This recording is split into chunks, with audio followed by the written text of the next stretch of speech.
Hello, I'm Shaun Foster, and I'm presenting with my colleague David Halbstein on video pedagogy. In this section, we're going to discuss evaluating and demonstrating screen recording. So there's pretty much a few things that you will need in order to get started. You'll need some hardware, some software, and you'll need some basic know-how in terms of basic workflows of production and editing. In terms of the technical nuts and bolts, you pretty much have most of them already. You have a computer and then a network connection. You'll also need a microphone and some software and potentially a webcam. In terms of the basic media expectations, there's a few vocabulary words that are useful to know, discussion about levels of quality, and some basic technical discussion on video and audio that I'll go through.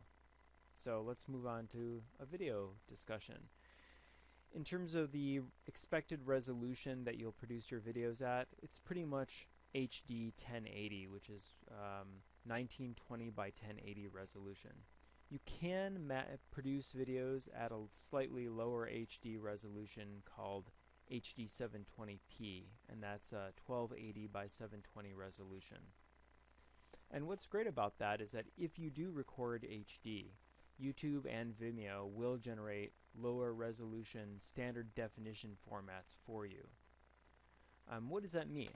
Well, here's a visualization of HD versus SD, and it's pretty much just image fidelity, how much image density is within the picture that you're looking at. And you can see that standard definition is pretty much 1/4 of the definition of high definition television. It's also slightly more square. Here's a sort of a comparison too. In terms of that squareness, that's discussed as the aspect ratio. The aspect ratio of SD is traditionally 4:3, and HD is 16:9. And just as a comparison of this photograph that I took in the Southwest, you can sort of see square, less image resolution, HD, more resolution. Alright, let's move on to audio discussion. What does audio mean to a video? Audio is extremely important. In terms of what you need, it's pretty much you need to record crisp audio, and if there's an option, and most recorders will do 22 kilohertz or higher. Why would you do that? Well, that's pretty much the range of what humans hear, and which is why if you're mastering a CD, you would actually double that. So CDs are mastered at 44 kilohertz. In terms of getting a good microphone, there's pretty much 5 microphone metrics that you're going to evaluate. The first is price. The second is accuracy. The third is noise cancellation. Fourth is durability, and the fifth is warranty.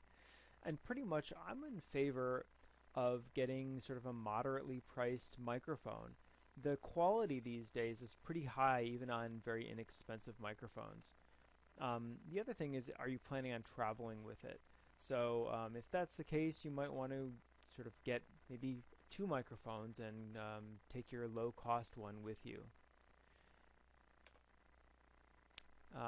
There's a link that I'm going to provide in this presentation that discusses some of the metrics for choosing a good microphone, and this specific link talks about getting microphones that will be at the quality of getting good speech recognition.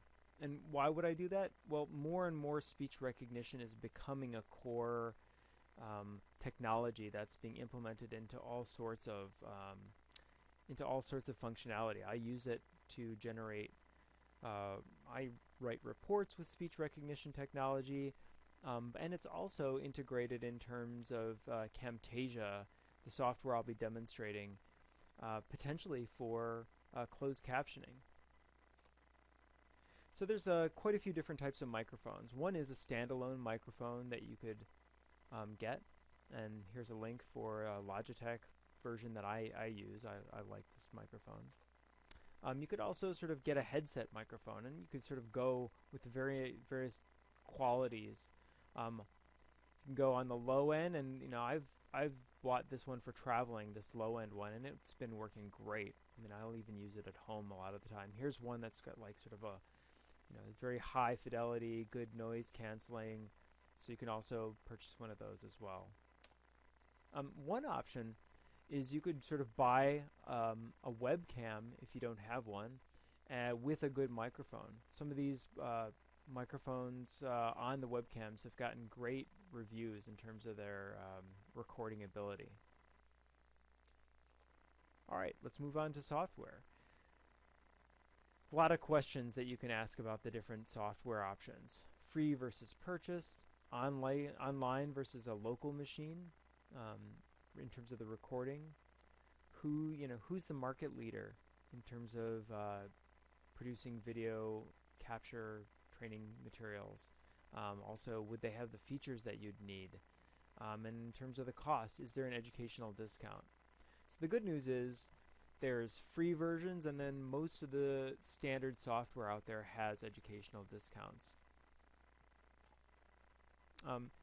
There's some conceptual options as well. Camtasia is the software I'm going to be demonstrating later, and it's pretty much for doing a demonstration and kicking it out, and there's no really interactive component.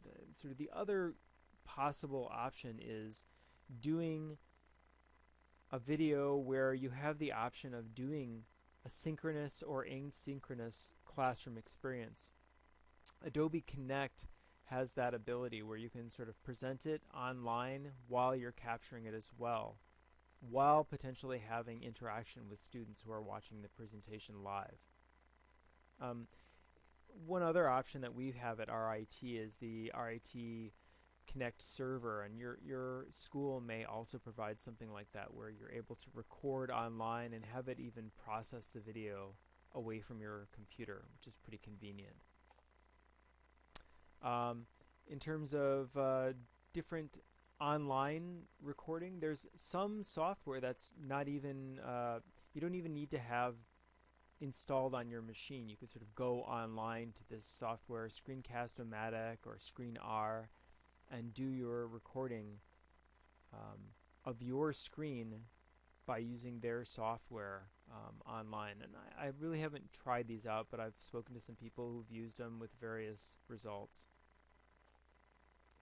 There is in searching, I found some free software. It's like it's only for Windows and Linux, and the interface may or may not be as sort of elegant and may not have all the features, but it looks like it does a great job of sort of carrying the standard features of screen recording. So this might be an option. There's definitely other competitors out there. If you're in Europe, Turbo Demo looks like an option. ScreenFlow specifically is for the Macintosh computer. And the other thing is it's worthwhile to look at some additional parallel technologies. Prezi and Presentit for presentation, as well as SlideShare for sharing PowerPoint slides are both very useful technologies. So I'm going to stop here, and in the next section I'm going to do a demonstration of a recording of my screen. Thanks for watching.